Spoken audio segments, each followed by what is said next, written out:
Hi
everyone, Keith here from Syndicate Detailing. This is the final walk around video of the BMW 330i that received our ceramic coating package.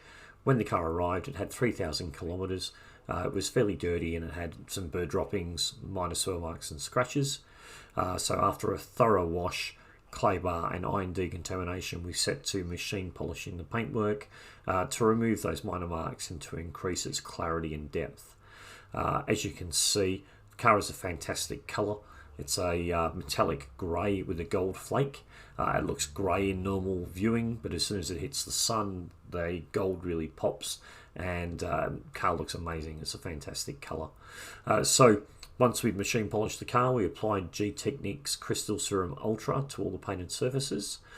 We used G-Technics C5 wheel armour on the wheel faces. And we also ceramic coated the windows and glass as well before moving on to the interior leather and fabric surfaces and protecting them too. As you can see, car looks amazing. Client was extremely happy, and that's another job in the books. Thanks very much for watching.